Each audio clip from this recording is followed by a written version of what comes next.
حياتي يعني اليومية يعني أروح أوصل الجهة المدرسة، وبعدين أروح يعني أطبخ وأسوي تنظيفات للبيت، ووراها أروح يعني أطلع أتسوق أو هيك شيء، وبعدين أجيب الجهال من المدرسة ونرجع نسوي الواجبات للجهال ويعني هيك ماشية حياتنا يعني ما شايفة غربة هواية الحمد لله.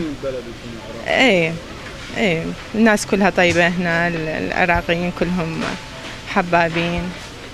حياتنا يعني طبيعية، نروح للشغل نجي هنا. أمريكا يعني أحسن من العراق مليون مرة، يعني أمان، يعني أي مرتاحين، تنام مرتاح تقعد مرتاح، لا واحد داق بابك، لا واحد شغل اكو. يعني اللي يجي أول بداية ما يلقى شغل، بس بعدين إذا عنده معارف أو هاي شوي شوي يدور يلقى شغل. والله كريم، اللي يجي ما يعني ما يتيه. اكو عالم يعني عراقيين يساعدون واحد الاخ، وامريكا هي ويانا والحمد لله والشكر. وضعك هنا احسن من العراق؟ هي بالعراق هو يعني بلدنا، يعني تشتاق لبلدك، بس شو تسوي، امان ماكو.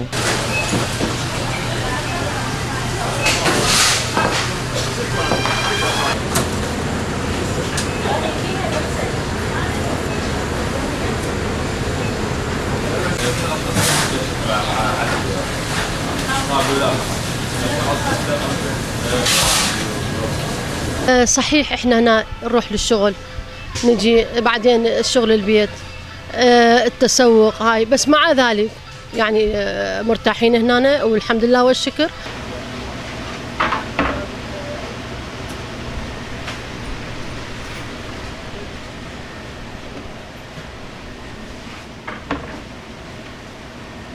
نجي من هناك لهنا امان، كل شيء ماكو، براحتنا، يعني واحد يكون مرتاح.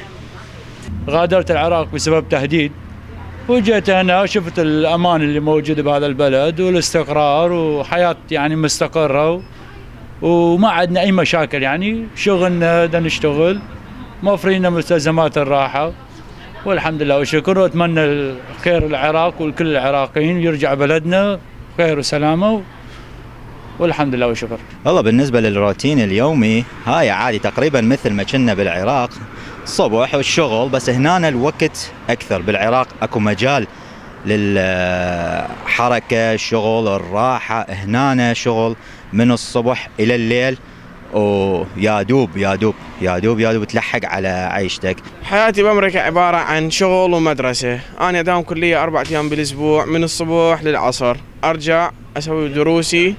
عندي شغل بالويكند، دائما أشتغل 3 أيام بالأسبوع، 6-7 ساعات باليوم أخلصهن. ورا ما أخلص الشغل أروح أدرس مرة لوخ لحد ما أخلص دروسي يعني أوفي اللي علي. هذا الروتين عادي يومي خلال 7 أيام. مرات أطلع ويا أصدقائي، مرات لا، حسب اللي عندي إياه بالواجبات بالكلية أو حسب شغلي أو وقتي. هاي حياتنا هالشكل من جيت لأمريكا لهسه.